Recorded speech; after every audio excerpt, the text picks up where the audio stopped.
तो हम लोग वो पेपर पूरा कर लें पहले, आरपीएस टेस्ट सीरीज वाला।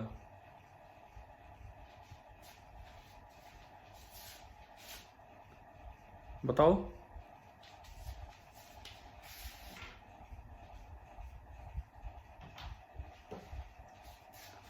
अरे बताओ, वो पेपर कर ले पूरा आरपीएस टेस्ट सीरीज वाला, test number 2 discuss. Yes sir. उस दिन तो एक्चुअली वो रिकॉर्ड नहीं था, वो रिकॉर्ड किया नहीं, हो भी नहीं पाता वो मेरे पास, क्योंकि मैंने आपके जो पहले 19 सवाल है शायद वो स्क्रीन पे ही डिस्कस कर दिए थे, स्क्रीन शेयर करते हुए।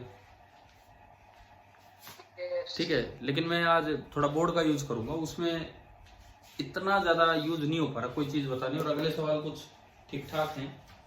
तो हम इसके पेपर के सेकंड पार्ट पे आते हैं।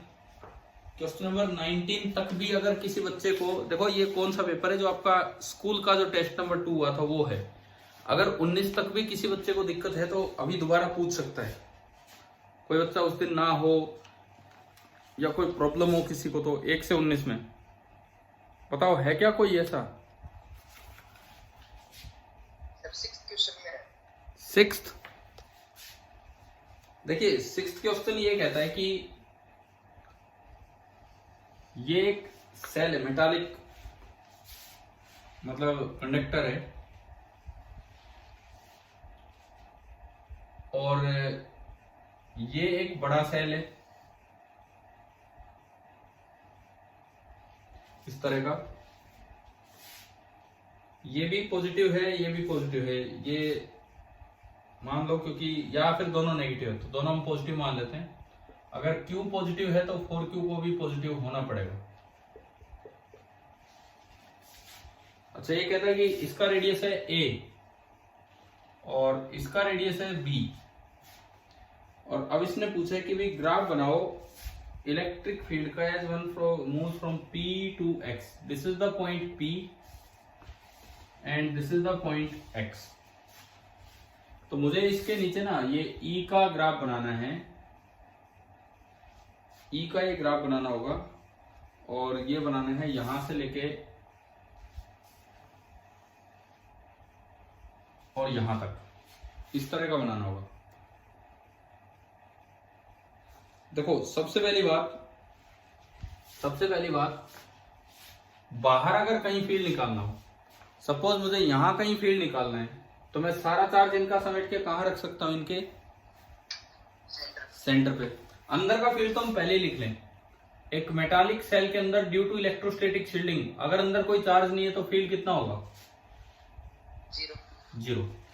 तो मेरा जो ग्राफ है, ये उस दिन नहीं पूछा ना शायद, किसी भी बच्चे ने उस दिन वाली क्लास में पूछा ही नहीं है। तो क्वेश्चन क्या हुआ था, क्या डिस्कस सिक्स्थ उस दिन?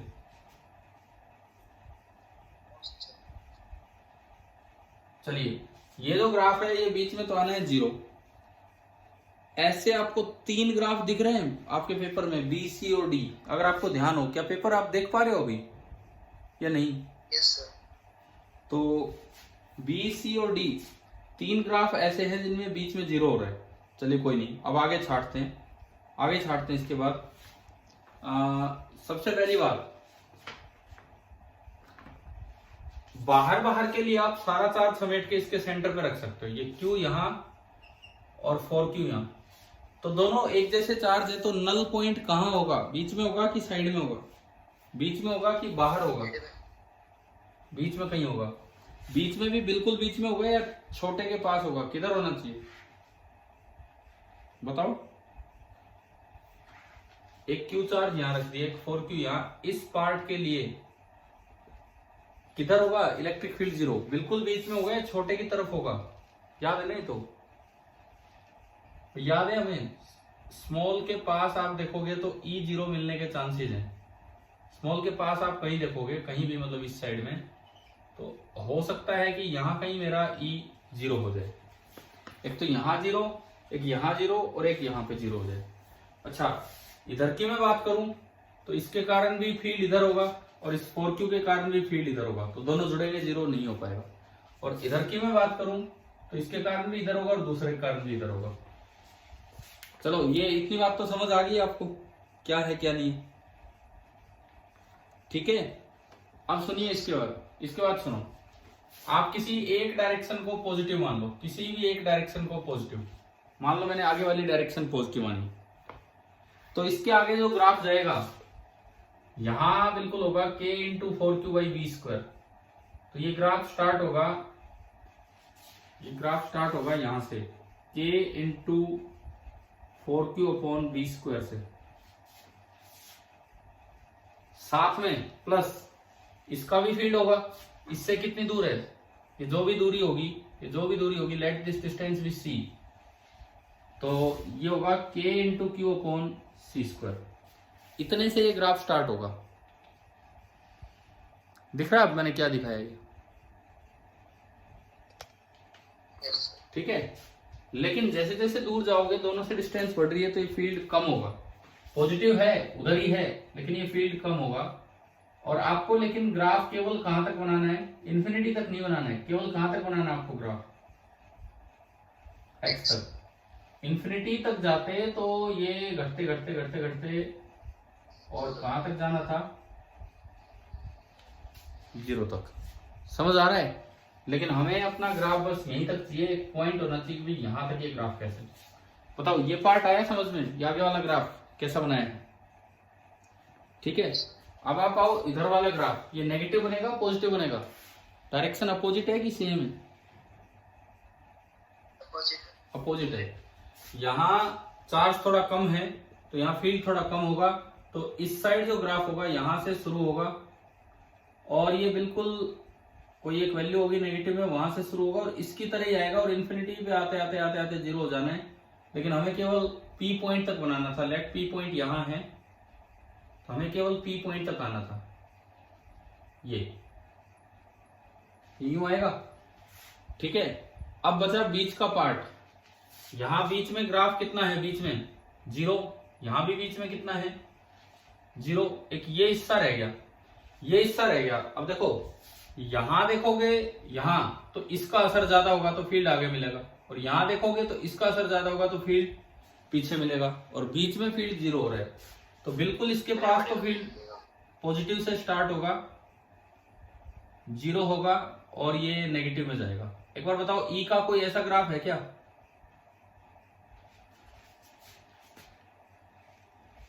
हाँ भाई, ये बनेगा आपका E का ग्राफ। समझ आ रहा है?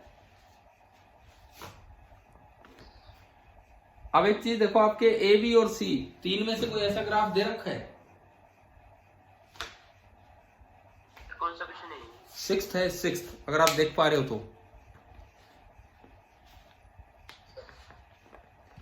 A, B और C तीनों में कोई ऐसा ग्राफ दे रखा है क्या?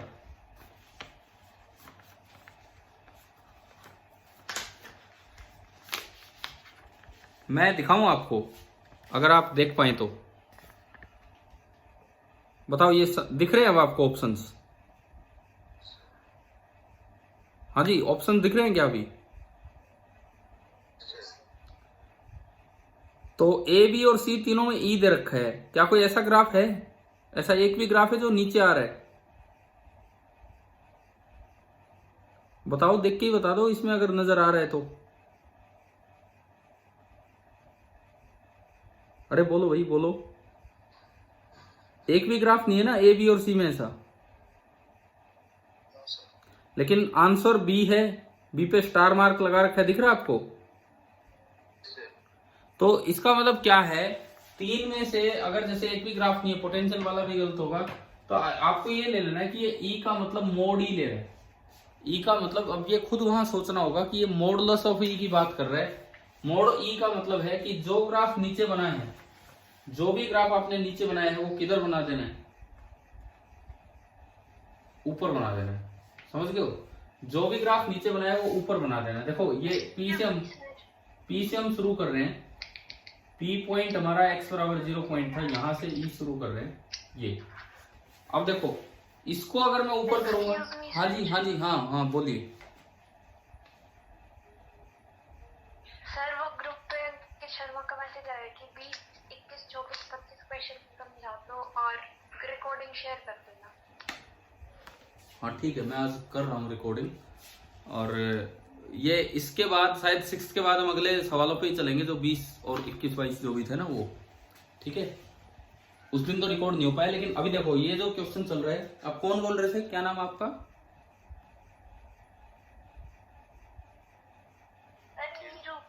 ठीक है ठीक है ठीक है। देखो अभी इस पे ध्यान दो, क्या आपको ये ग्राफ बनाना आ गया है? क्या ये x बराबर 0 p पे मान लिया, तो यहां से मैं आगे गया हूं, क्या ये ग्राफ बन गया आपका? ठीक है। लेकिन ऐसा एक भी ऑप्शन नहीं है, तो वहां e का मोड ले रखा है, इसका मतलब तीन ऑप्शन e के हैं। तो आप एक बार इसको पलट के देखो, जो इतना नेगेटिव है उसको इतना पॉजिटिव कर दो, जो यहां तक जा रहा है उसको यहां तक ले जाओ, जहां तक भी जा रहा है। ठीक है। फिर उसके बाद बीच में हो गया 0, फिर ये नीचे गया, लेकिन जो नीचे जा रहा है उसको ऊपर कर दो, जो नीचे जा रहा है उसको ऊपर कर दो, मोड की तरह दिखाते हुए। उसके बाद फिर 0 और फिर ये ऐसा कौन सा ग्राफ है? अब आप देख के बताओ, क्या आपको बी ग्राफ ऐसा नजर आ रहा है क्या? इसमें बी पे ध्यान दो आप। Yes sir.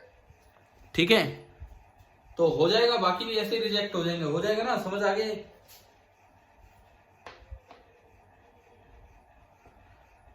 चलो क्या मैं आगे बढ़ूं? तो अब हम वहां चल रहे हैं 20 पे, या 20 से पहले कोई और पूछना है? जैसे मैंने करवाए थे उस दिन। चलिए तो क्वेश्चन नंबर 20 देख लीजिए, क्वेश्चन नंबर 20।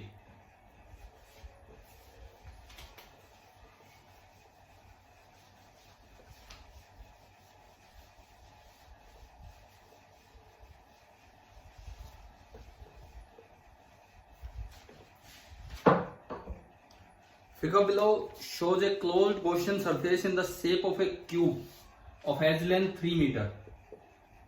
देखो ये आपको एक क्यूब दिखा रखा है, कैसे दिखा रखा है? एक्सिस बनाते हुए, ये वाई एक्सिस,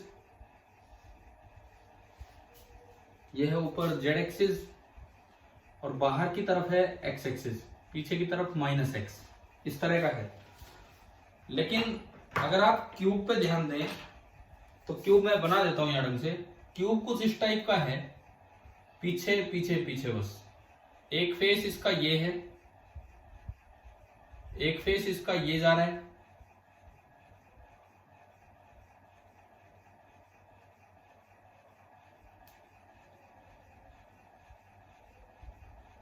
ये आपका क्यूब है। बताओ क्यूब आ गया समझ कैसा है? ठीक है। और क्यूब की एज लेंथ है 3 मीटर, इस क्यूब की एज लेंथ है 3 मीटर। आपको इस क्यूब में से फ्लक्स निकालना था, कितना होगा? अगर आपको इलेक्ट्रिक फील्ड दिया हुआ है 2x + 4i cap 8j cap 3k cap, E vector हमें दिया गया है 2x + 4i cap +8j cap +3k cap. एक बार बताओ, क्या सवाल ध्यान आ गया आप सभी को? क्या क्वेश्चन था? ठीक है। और आपको केवल और केवल ये निकालना है कि Q in कितना होगा। तो मैंने एक बार आपको पहले बताया था कि अगर E दे रखा हो और उससे Q in पूछा हो, तो आप पहले फ्लक्स निकालो बाय डेफिनेशन। कभी भी E दे रखा और उससे Q in पूछा हो, आप पहले फ्लक्स निकालो बाय डेफिनेशन, और उसके बाद फ्लक्स निकालने के बाद आप गॉस लॉ से उसे इक्वेट कीजिए तो Q in आ जाएगा। ध्यान है ना? ऐसा कुछ हमने पहले भी किए हैं। ठीक है। अब मैं इसमें फ्लक्स निकालूंगा बाय डेफिनेशन, तो मैं नाम डालता हूं फेसिस के ABCD,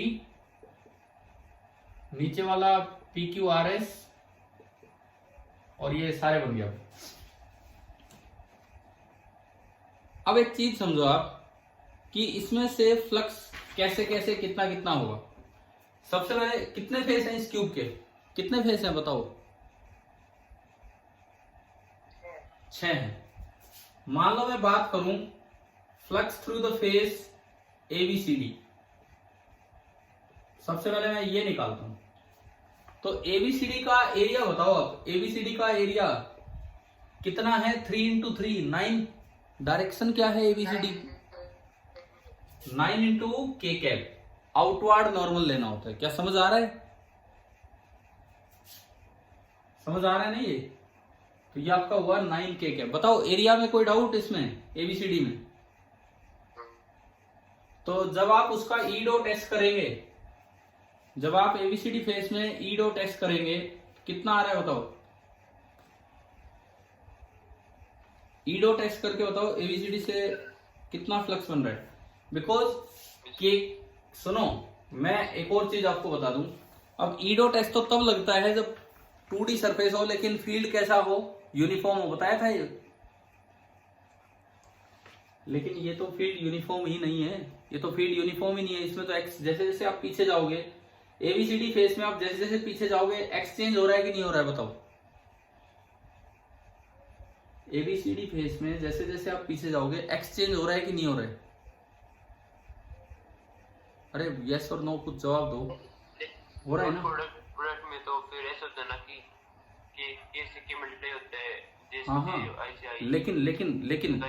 लेकिन एक बात सुनो, ई डॉट एस तब लगता है, ई डॉट एस तब लगता है जब फील्ड पहले हमें पता हो कि उस पूरे फेस पे क्या है, यूनिफॉर्म, और फिर देन हम देखते हैं कि वो 2D सरफेस हो। मैं पूछ रहा हूं क्या एबीसीडी फेस पे हमारा ई यूनिफॉर्म है, क्या है कि नहीं है बताओ। नहीं है, क्योंकि आप जैसे जैसे पीछे जाओगे एक्स घटेगा, एक्स बढ़ेगा, तो एक्स चेंज होगा तो ई चेंज होगा। तो आपको यहां फ्लक्स निकालने के लिए क्या करना चाहिए, इंटीग्रल ई डॉट डीएस। लेकिन अगर आप एबीसीडी पे कोई भी एक छोटा सा डीएस मानोगे तो ऊपर बनेगा, तो वो जो डीएस बनेगा, DS vector, that will be DS into के कैप। क्या ये बात समझ आ गई है? ठीक है। तो अब अगर मैं डीएस वेक्टर इसके लिए लिखूंगा तो बनेगा 0 आई कैप प्लस 0 जे कैप प्लस डीएस के कैप। ई डॉट एस में नहीं लगा रहा, मैं इंटीग्रल ई डॉट डीएस लगाऊंगा। तो मैं अगर इसमें ई डॉट डीएस करूं तो बताओ कितना आया ई डॉट डीएस, ये जीरो ओनली कितना आया 3 इंटू डीएस। समझ आया? हाँ भी बोलो, क्लियर है ना? 3 इंटू डीएस। तो आप अगर इसको आगे बढ़ाओगे तो इंटीग्रल 3 इंटू डीएस, 3 तो एक कांस्टेंट बाहर आया, और इंटीग्रल डीएस मतलब उस फेस का पूरा एरिया, उस फेस का पूरा एरिया कितना है 9, 3 इंटू 3 9, तो 3 इंटू 9, यानी कि आप बताओ एबीसीडी में से एसआई यूनिट में फ्लक्स कितना आ गया 27 न्यूटन मीटर स्क्वायर पर कूलम। एक बार बता दीजिए क्या ये फर्स्ट पहला फेज समझ आया आपको, कैसे निकाले? थोड़ा सा रिस्पॉन्स इतना फास्ट नहीं आ रहा आज। क्या वैसे प्रोडक्ट करेंगे इसमें तो भी वही आंसर रहेगा। अरे तो सुनो, मैं वही तो बता रहा हूं आपको, बाई चांस आ रहा है, बाई चांस आप ई डॉट एस ऐसे करके गलती कर दोगे कहीं, इसलिए इसमें बाई चांस इसलिए आ रहा है कि डीएस भी बनाओगे ना, डीएस तो वो के कैप के लॉन्ग जा रहा है, तो इसलिए इफेक्ट डाल नहीं रहे। लेकिन आप एक बात ये दिमाग में रखो, कभी भी अगर ई नॉन यूनिफॉर्म हो गया उस पूरे फेस पे, मैं बात कर रहा हूं क्या एबीसीडी पे पीछे जाने पे एक्सचेंज हो रहा है कि नहीं हो रहा है? हो रहा है ना। नॉन यूनिफॉर्म फील्ड में आप ये गलती कर जाओगे, कहीं ई डॉट एस लगा दोगे, क्योंकि हम ई डॉट एस के चक्कर में रहते हैं भी हाँ ये जल्दी आंसर देगा, जबकि हमें पहले अपनी कंडीशन चेक करनी चाहिए। इसलिए बाई चांस आ रहा है कि यहाँ 0 बैठा हुआ है, यहाँ 0 बैठा हुआ है, तो इसलिए ये सीधा हो गया। बताओ समझ आया कि नहीं आया? ठीक है। अब आप एबीसीडी में से 27 हो गया, बिल्कुल इसका अपोजिट फेस है PQRS, मैं एक बार उसमें निकालूं फ्लक्स थ्रू PQRS, बिल्कुल ऐसे ही सेम बनाओगे तो उसका डीएस किधर बनेगा, नीचे बनेगा, तो उसके डीएस को मैं लिख सकता हूं माइनस डीएस के कैप। बताओ लिख सकते हैं? तो जब आप यहां रखोगे उस डीएस को तो ये माइनस के साथ आएगा, माइनस डीएस के कैप। तो उसका जो ई डॉट डीएस बनेगा, उसका जो ई डॉट डीएस बनेगा वो बनेगा कितना -3 इंटू डीएस। समझ आ रहा है ना ये क्या किया हमने? ठीक है। और फिर दोबारा जब आप इस इंटीग्रेशन में रखोगे तो -3 इंटू डीएस, -3 बाहर आया, इंटीग्रल डीएस नीचे वाले का एरिया वो भी 27, 9 गुना 3, तो ये आ जाएगा -27 न्यूटन मीटर स्क्वायर पर कूलम। तो आप यूं बताओ इस फेस का और इस फेस का फ्लक्स क्या कैंसिल आउट हो गए जुड़ के? ठीक है, यानी कि 2 फ्लक्स तो आपस में कैंसिल आउट हो गए। अगला काम, अब हम 2 और को संभालते हैं, कोई भी 2 और, आमने सामने वाले 2 करके चलेंगे और फिर लास्ट में देखेंगे भाई कितना क्या बना है, क्या बचा है, इस तरह से। मान लो मैं वो पीछे वाला फेस लेता हूं, flux through A B P Q. फिर वही बात है, क्या ए बी पी क्यू पे एक्सचेंज हो रहा है क्या पीछे जाने पे? ए बी पी क्यू पे अगर मैं पीछे जाऊं तो एक्सचेंज हो रहा है कि नहीं बताओ? हो रहा है ना, एक्सचेंज हो रहा है। तो ई डॉट एस नहीं लगेगा, फिर से आपको ई डॉट डी एस। लेकिन ए बी पी क्यू का अगर आप डी एस मानेंगे तो इधर आएगा। ये कौन सी डायरेक्शन है? वाई के अपोजिट, माइनस डी एस जे कैप। तो उसका डी एस वेक्टर बनेगा माइनस डी एस जे कैप और प्लस 0 के कैप। बताइए ये समझ आ रहा है ये वाला ए बी पी क्यू वाला? ठीक है, आप जब इसका डॉट करोगे तो ये बनेगा -8 इंटू डी एस, और फिर जब इंटीग्रेशन में लेके आओगे तो -8 इंटू डी एस, -8 बाहर आया, और इंटीग्रल डी एस किसी भी फेस पे लोगे तो वो 9 है। तो इसमें से कितना आया फ्लक्स? 9872, यानी कि ए बी पी क्यू का जो फ्लक्स आया वो आया -72 न्यूटन मीटर स्क्वायर पर कूलम। बताते चलो क्या समझ आया कि नहीं आया? ठीक है, और बिल्कुल इसके सामने जब आप फ्लक्स निकालोगे DCRS से, फिर वही बात है, DS इधर बनेगा। तो अगर DS इधर बनेगा तो पॉजिटिव जे कैप में हो गया, तो बस एक चेंज आना है कि यहाँ प्लस DS जे कैप हो जाना है। फिर से इस पूरे फेस पे एक्सचेंज हो रहा है, आप पीछे जा रहे हो तो एक्सचेंज हो रहा है, और एक्सचेंज होगा तो आप ई डॉट DS नहीं लगा सकते हो, तो ई डॉट एस नहीं लगा सकते हो, इंटीग्रेशन से जाना होगा। तो ये फिर से आपने इंटीग्रेशन किया, पहले डॉट प्रोडक्ट किया 8ds, फिर इंटीग्रेशन पे आए तो +8ds, ये भी +8, ये भी +8, ये भी 72, तो ये आ गया 72 न्यूटन मीटर स्क्वायर पर कूलम। अब बताओ क्या ये दोनों कैंसिल हो गए कि नहीं? है ना? अब कितने फेस बचे? अब तब टोटल फ्लक्स निकलेगा, कितने फेस बचे? 2। देखो एक आपका ये आगे वाला फेस ADSP, और एक आपका पीछे वाला फेस BCRQ। क्या फेसेस पहचान में आ रहे हैं आपको ढंग से? ठीक है, अब ADSP में एक खास बात है कि ADSP में x कांस्टेंट है, ADSP में x कांस्टेंट है, और कितना है? 0। और वो जो पीछे वाला फेस है वहां भी x कांस्टेंट है, और वो है -3 मीटर। है कि नहीं बताओ एक बार, समझ आ रहा हो तो? ये YZ प्लेन है, वो भी YZ के पैरेलल प्लेन है, इनमें x जो है वो कांस्टेंट रहेगा। क्लियर हुआ? ठीक है, अगर x कांस्टेंट है तो E वेक्टर कांस्टेंट हो गया, इस पूरे फेस पे E हो गया x0 करके 4i cap plus 8j cap plus 3k cap, और इस पूरे फेस पे E हो गया x की जगह -3 रख दो, -3 इंटू 2 6, यानी कि -2i cap plus 8j cap plus 3k cap. तो यार इतने ध्यान से करने वाला सवाल है। अब बताओ क्या समझ आ रहा है क्या ये कैसे लिखे हमने? और अगर E कांस्टेंट है और प्लेन सरफेस है तो अब आपको DS के चक्कर में जाने की जरूरत नहीं, सीधा S लिखो। ADSP का तो बाहर की तरफ तो 9i कैप प्लस 0 प्लस 0, और उसका DS बनेगा पीछे की तरफ तो 0i ना -9i cap plus 0j cap plus 0k cap. अब मुझे बताओ क्या ये सारा लिखना आ गया? कैसे कैसे बनाया हमने? DS नहीं, ये S है, S। एक बार बता दीजिए क्या समझ आ गया है क्या, कैसे बनाए हैं? Yes, sir. ठीक है, तो अब इसमें डायरेक्ट E डॉट एस करो। E डॉट एस कितना आया? 9 इंटू 4 36। इसमें भी डायरेक्ट E डॉट एस करो, कितना आएगा? -9 इंटू -2 18। अब सारे 6 फ्लक्स आ गए, ये आया 36, ये आया 18, और वो दो कट गए, दो कट गए। तो पूरे सरफेस जो क्लोज सरफेस है उसमें से फ्लक्स कितना बना? 36 और 18 कितना बना? 54। 54 हो गया, 18 कैसे हो जाएगा? ये 36 है, ये 18 है, टोटल कितना होगा बताओ? अरे -18 थोड़ी है, -9 इंटू -2 कितना होगा? प्लस 18। तो जो टोटल फ्लक्स बना क्या वो 54 आ गया कि नहीं ऐसा यूनिट में? ठीक है, और गॉस लॉ से आप इसे इक्वेट कर दो Q in upon epsilon not से तो जो आपका क्यू इन आएगा वो क्यू इन कितना हो जाएगा 54 टाइम्स एप्सिलॉन नॉट। अभी बताओ क्या क्लियर हो गया है? आदि भाई कोई डाउट है इसमें, और कोई डाउट है? आप लोगों की आवाज बहुत कम आ रही, क्या चक्कर है? बोल ही नहीं रहे या सुन नहीं पा रहा हूं मैं, क्या है?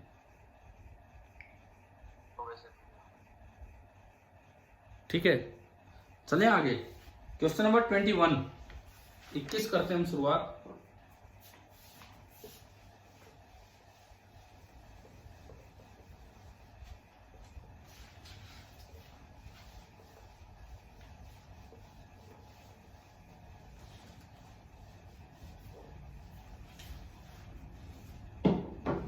क्वेश्चन नंबर 21 देखिए, in the figure two concentric conducting shells of radius r and 2r are shown. 21वें सवाल में कहता है कि दो कंसेंट्रिक स्फीयर हैं, एक का रेडियस r है और एक का रेडियस 2r है। Inner shell is charge with charge q, inner shell पे q चार्ज है एंड आउटर सेल पे 0 चार्ज, ये इन्होंने दिया है।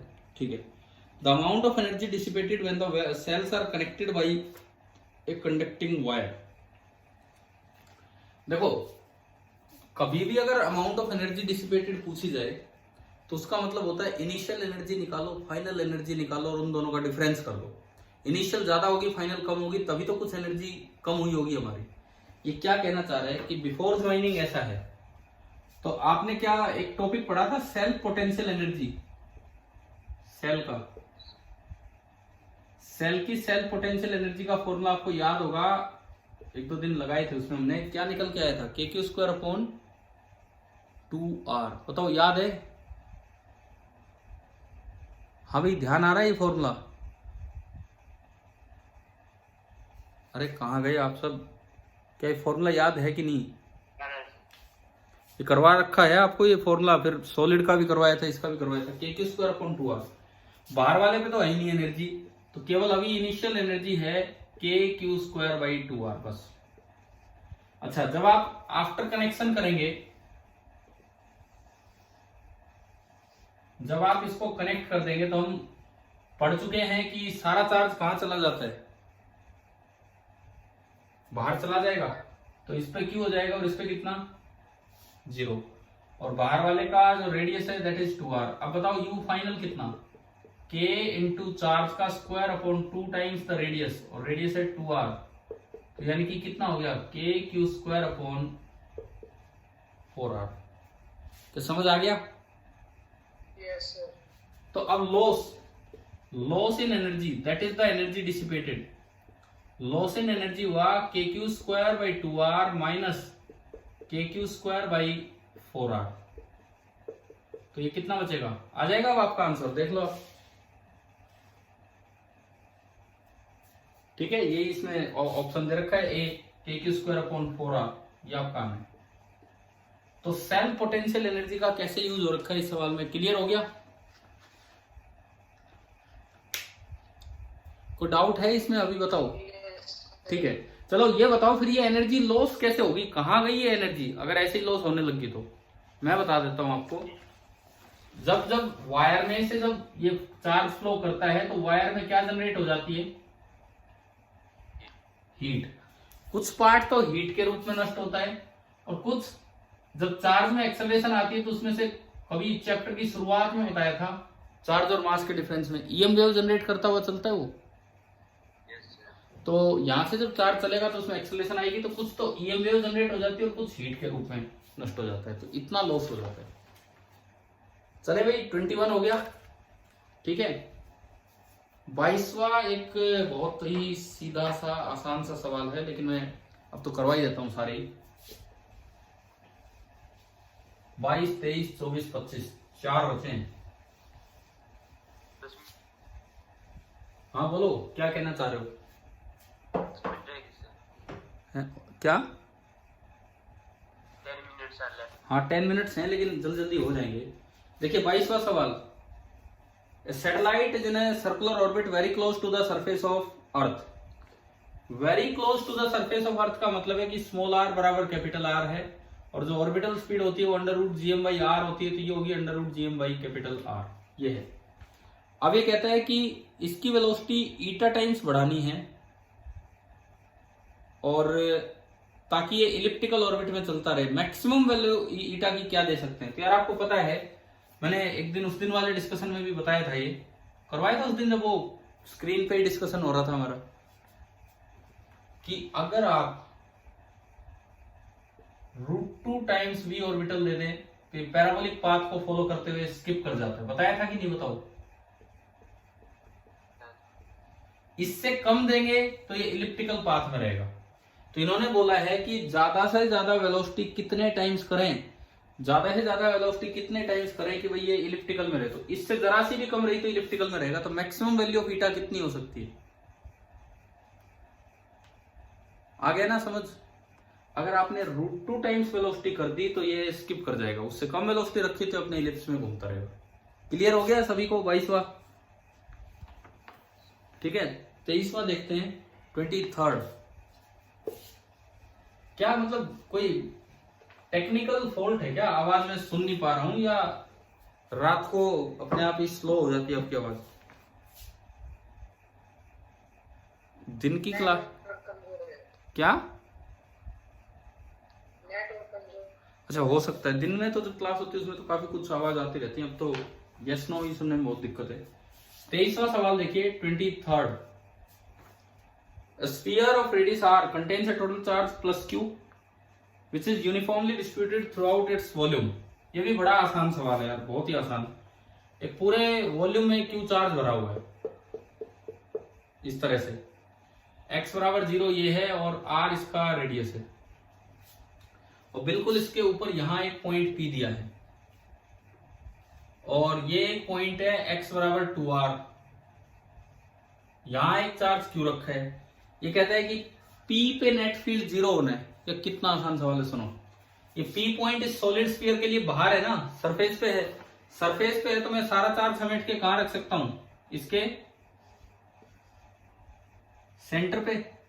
और r डिस्टेंस दूर जो फील्ड होगा, इसका जो फील्ड होगा वो कितना होगा? KQ/r²। पहले बताओ, एक का फील्ड आ गया, ठीक है। दूसरे का जो फील्ड है वो भी r ही डिस्टेंस बचा है, तो दूसरे का फील्ड भी इधर की तरफ होगा KQ/r²। और अगर नेट फील्ड 0 है तो इन दोनों को इक्वेट कर लो। इक्वेट करते ही k से k गया, r² से r गया, तो क्या आ गया? q बराबर q। समझ आया? क्वेश्चन नंबर 23, ठीक है। चलिए 24, क्वेश्चन नंबर 24 ये हम देखते हैं।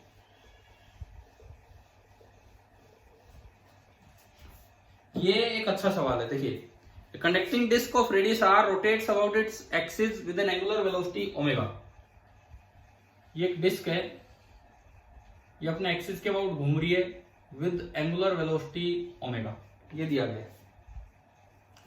Then the potential difference between the center of the disk and the edge is, ये कह रहा है कि घूमने, अगर ये घूम पा रही है तो एज और सेंटर के बीच में पोटेंशियल डिफरेंस कितना होगा, ये बताना है। देखो, ये कंडक्टिंग मेटालिक डिस्क है, तो बीच में कहीं इलेक्ट्रॉन होंगे भाई, कहीं भी इस पे फ्री इलेक्ट्रॉन होगा, ठीक है। और वो भी एक सर्कल में घूम पा रहा है। समझ आ रहा है क्या ये भाई? किसी भी स्मॉल r डिस्टेंस दूर कोई इलेक्ट्रॉन है, वो भी एक सर्कल में घूम पा रहा है, तो सर्कल में घूमने के लिए उसे एक सेंट्रीपिटल फोर्स की जरूरत पड़ेगी, ठीक है। अगर इलेक्ट्रॉन पे फोर्स इधर लग रहा है, इसका मतलब एक इलेक्ट्रिक फील्ड इस डायरेक्शन में है। क्या ये बात समझ आई आपको? और इलेक्ट्रॉन पे फोर्स लगेगा E इंटू ई, तो net force towards the centre is equal to mass into centripetal acceleration. तो इलेक्ट्रॉन पे मैंने न्यूटन्स लॉ लगाया, तो मास इंटू और सेंट्रीपिटल एक्सेलरेशन होगी m ओमेगा² r उसकी सेंट्रीपिटल एक्सेलरेशन, m माना मास ऑफ इलेक्ट्रॉन। तो आप बताओ, क्या E निकालना आ गया यहां से? मतलब इस सीट में कितना E होगा किसी r दूरी पे, वो आ गया।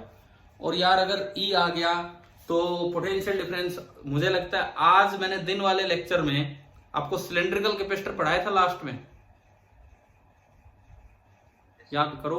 तो उसमें ऐसे ही तो किया था, E लिखा गॉस लॉ से, और फिर उसके या तो न्यूटन्स लॉ से आ गया, गॉस लॉ से आया था, और ई आने के बाद फिर हमने क्या किया था, यहां माना कि पोटेंशियल वी डैश है, ध्यान आ गया ये, यहां माना पोटेंशियल वी डैश है, थोड़ा सा और आगे गए तो potential V dash plus dV है, डी आर आगे जाने पे फिर हमने फॉर्मूला लगाया change dV is equal to minus E dot d r. कर लोगे अब आगे बताओ ये, या करके बताऊं, पिछले लेक्चर में हुआ है सेम काम हुआ है, बिल्कुल सेम। ठीक है, माइनस प्लस भी एडजस्ट हो जाएगा और इसमें फिर सॉल्यूशन भी तो दिए हैं आपको, आप वहां से पढ़ लेना। आता है लास्ट क्वेश्चन, बचा होगा इतना समय, कुछ है 3-4 मिनट, 4 मिनट है। 4 मिनट है तो ठीक है। कहो तो मैं इसको भी पूरा करूं या छोड़ दूं इसको, हो जाएगा ये? ठीक है, रहेगा। बाकी बच्चे जो देख रहे हैं अभी वो भी बता दो भाई, कर लोगे ना ये? Yes, sir. ठीक है ठीक है। और एक चीज सुनो, पेपर अपने सारे पूरे डिस्कस करवाया करो, कोई डाउट है तो। आपका एक क्वेश्चन पेपर नंबर 1 हुआ था, उसमें भी कोई प्रॉब्लम हो तो वो भी बताना। और इसके बाद फिर एक पेपर हमने लिया था आपका 45 सवाल का, वो भी डिस्कस होना है, ठीक है। लेकिन पहले इस पे आइए आप 25वें सवाल पे, 25th। One projectile after deviating from its path starts moving round the earth in a circular path of radius equal to 9 times the radius of its शुरू में वो राउंड द अर्थ घूम रहा था, शुरू में वो जो प्रोजेक्टाइल है वो बिल्कुल बस यही था, मतलब थोड़ी सी हाइट पे ही घूम रहा था, और अब वो चला गया 9 टाइम्स रेडियस पे चला गया। तो आपको बताना है कि कितने, क्या पूछा है, टाइम पीरियड कितना हो जाएगा। अरे यार ये डायरेक्ट तरीका बताऊं आपको, आपको ये पता होगा कि जब कोई बिल्कुल यहां घूमता है तो उसका टाइम पीरियड होता है 2π√r/g। ये आइडिया है आपको? अरे ये पता है कि नहीं? L/g 2π√L/g होता है। अरे ये तो वैसे ही है ना, सुनो, जब ये पहले घूम रहा था टाइम पीरियड होगा, इसकी लेंथ कितनी है घूमने की, बिल्कुल सैटेलाइट अर्थ के पास, ये तो कितनी लेंथ है, 2πr। और जो इसकी जो स्पीड होगी v orbital, that will be √gm/, radius इसका r, ये √gm/r। और जब आप इसका यूज करोगे g = gm/r², तो यहां से टाइम पीरियड ये आ जाता है, ये हम याद भी रखते हैं कि अगर कोई सैटेलाइट बिल्कुल धरती के पास घूम रही है तो उसका टाइम पीरियड ये होता है। बताओ पहला पार्ट आया समझ? बताओ क्लियर है? ठीक है। अब इसको भेज दिया कितने टाइम्स? Yes, sir. अब इसको भेज दिया कितने टाइम्स ऑर्बिट में? 9r।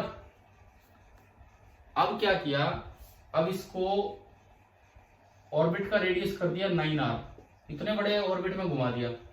तो यार अब मान लो टाइम पीरियड t डैश है, केपलर थर्ड लो, याद है आपको? Kepler third low, t² is proportional to r³, it means t is proportional to r⁵ और अगर रेडियस 9 टाइम्स बड़ा है, इसका मतलब t विल बिकम 9⁵ टाइम्स। किसका? इसका, जो पहले था इसका। तो जो नया t होगा, this will be 9⁵ into 2π√r/g, और 9 की पावर हाफ 3 होगा, और 3 का क्यूब 27 होगा। ऐसा ऑप्शन इसमें बी डायरेक्ट आपको दिख ही रहा है। समझ आ गया? चलो ये बताओ, पेपर पूरा हो गया डिस्कस, समझ आ गया ना ये कैसे हुआ है? Yes, sir. अब Yes, sir. अब 2 मिनट सुनो, आपके अगले टेस्ट में केवल +1 का पार्ट आ रहा है ना? Yes, sir. कितना, कौन सा आ रहा है एक बार बताओगे मुझे? ध्यान नहीं है, कौन सा आ रहा है +1 का? Kinematics, sir. बस only Law kinematics? of motion. Kinematics भी आ रहा है और Laws of motion. Laws of motion भी आ रहा है। तो कल जो संडे है ना, आप संडे +2 को रख दो, एक बार अपना +1 रिवीजन में लगाओ, ठीक है? क्योंकि ताकि फिर अगले टेस्ट में, अब ठीक है हमारा इलेक्ट्रोस्टैटिक्स चल रहा है, आप उससे अगले टेस्ट में काम आएगा ये तो, कंबाइंड टेस्ट में। तो इस टेस्ट में आप कम से कम कल अपने दिन लगाओ थोड़ा +1 का रिवाइज करना है, ठीक है भाई? Thank you.